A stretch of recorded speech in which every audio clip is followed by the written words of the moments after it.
Olá, amigos! Bem-vindos à nossa quarta com licitação.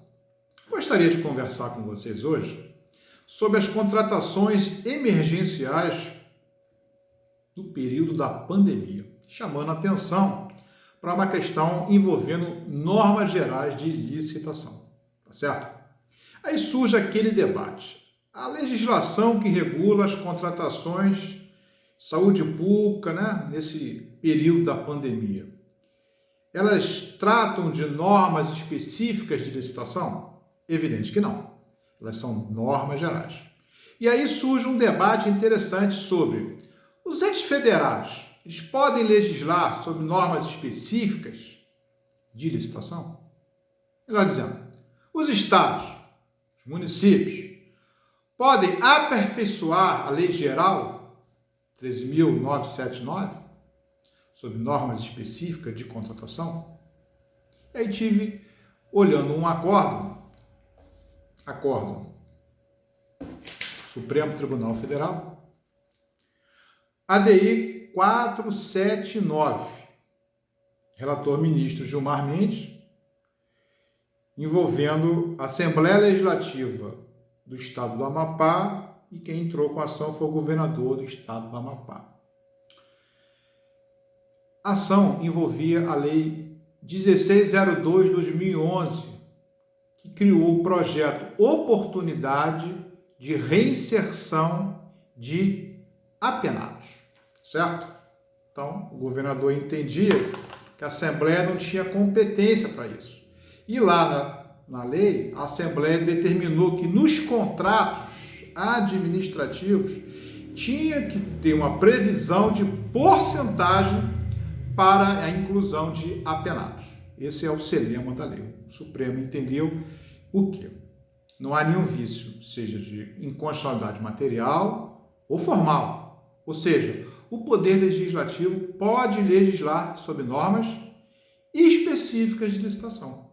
Então você, deputado estadual, você vereador, tem total competência, principalmente pelas notícias que têm circulado na mídia do que tem acontecido nos estados e nos municípios nas contratações emergenciais de saúde pública. É isso?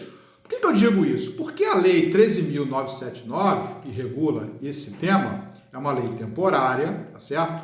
Inclusive, ela menciona na própria lei que o período de vigência vai constar de uma portaria do ministro da Saúde. Nós sabemos que a portaria 188 inaugurou isso, criando uma emergência de saúde pública internacional. Isso foi em fevereiro, tá certo? Aparentemente, esse período estimado deveria ser 6 meses, já estamos vendo que ele vai ultrapassar os 6 meses.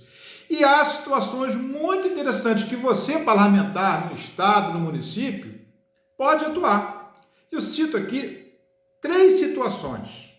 Primeira, a lei não prevê que o órgão jurídico, procurador jurídico, assessor jurídico, tenha que emitir parecer jurídico sobre essa contratação emergencial em saúde pública.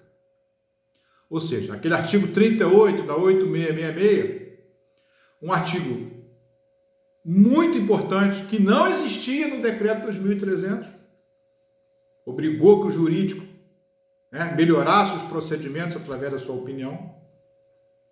Não existe nesse procedimento. Você pode, parlamentar, elaborar uma legislação obrigando que nas contratações emergenciais do seu município, do seu estado, tenham obrigatoriedade de parecer jurídico. Uma outra norma que não consta na lei é a ratificação da autoridade superior. Ou seja, também uma novidade da 866 quando ela surgiu em 1993. Obrigando que a autoridade ratificasse as licitações. Isso não existia no decreto 2.300, tá certo?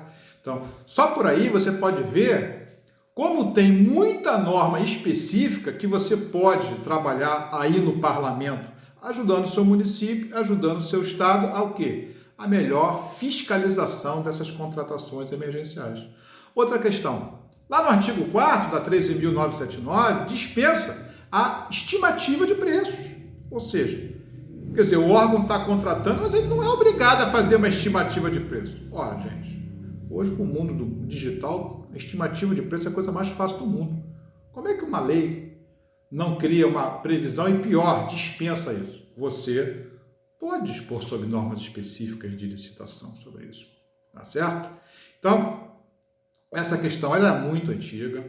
Existe a primeira decisão do Supremo sobre isso, foi a ADI 927, que o governador do Rio Grande do Sul, à época, lá em novembro de 1993, entrou com a ação e o Supremo decidiu na época que liminar e depois o mérito foi em 1994, que cabe aos estados e municípios legislar sobre normas específicas de licitação. A 8666 é uma norma geral e naquela época ele suspendeu vários dispositivos que eram normas específicas de licitação. Então, considerando a pandemia, considerando o que a gente tem visto na mídia, considerando alguns abusos que a gente tem visto de algumas empresas, cabe você sim, parlamentar, dar a sua contribuição de que normas específicas de licitação podem ser trabalhadas, podem ser elaboradas, podem ser disciplinadas, prevendo a participação do jurídico, a ratificação do ordenador, a estimativa do preço e outras questões inerentes ao dia a dia dos estados e aos 5.500 municípios. Tá certo? Com isso, nós vamos aperfeiçoar a nossa legislação, nós vamos aumentar a transparência, né? De repente você aí, legislador, você cria um portal de transparência licitatória, sei lá, alguma coisa nesse sentido, onde todo mundo possa ver o que está acontecendo, né? A transparência é a melhor situação, tá bom? Esta era a nossa ideia e prazer em revê-los. Aquele abraço.